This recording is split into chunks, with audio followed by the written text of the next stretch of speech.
Nikuulize, ndani ya mwaka 2026, je, unataka kuitunza amani ya mahusiano yako? Je, unataka kuitunza amani ya ndoa yako? Basi haya ndiyo mambo ya kuepukana nayo. Kwanza kabisa, jiepushe na ex. Mahusiano ya zamani yakipewa nafasi sana huwa yanaharibu uaminifu wa sasa. Sawa, mahusiano ya zamani ukiwa unayarejesha, unayapatia nafasi, jua kwamba unaharibu uaminifu wa sasa hivi ambao labda upo kwenye ndoa ama kwenye mahusiano.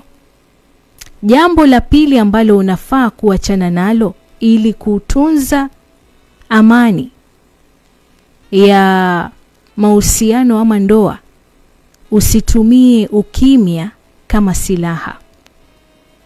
Kwa sababu kule kukaa kimya kwa makusudi huwa kunajenga ukuta wa kihisia, na mwisho wa siku inaua mawasiliano.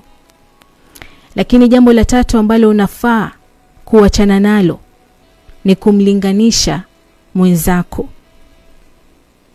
Kwa sababu jambo la kwanza, la pili, angalia fulani, angalia mwenzako. Wenzako wako hivi na hivi, wewe upo hapa. Wenzako wanafanya hivi, wewe uko hapa. Hujui hao wenzake wanafanya nini ndio wawe na maisha walionayo. Kwa hivyo mlinganisho siku zote huwa unaumiza. Kila mtu ana upekee wake, yani kila mtu yuko unique in his or her own way. Kwa hivyo jifunze kumthamini alivyo. Unamtaka, mthamini alivyo. Hutaki, achana naye. Jambo la 4, msikilizaji, ni kushikilia kitu bila kusamehea. Yani inakukosesha amani sana tu. Kuepuka kusamehe kunajenga sumu kubwa sana ndani ya mahusiano ama ndoa. Unapoingia mwaka 2026, jifunze kuachilia. Let go. Kwa sababu usichokijua, usipojifunza kusamehe, usipojifunza kuachilia, wewe ndo unaumia, wala si yule aliyekuumiza. Kwa sababu wewe umeshikilia hilo jambo. Yeye mwenyewe hata hayumo kamwe. Hajui unaumia, hajui umekasirika, yani hayumo kabisa. Kwa hivyo ukiendelea kushikilia sana, inakuumiza, kwa sababu lile dude bado unalo. But let go.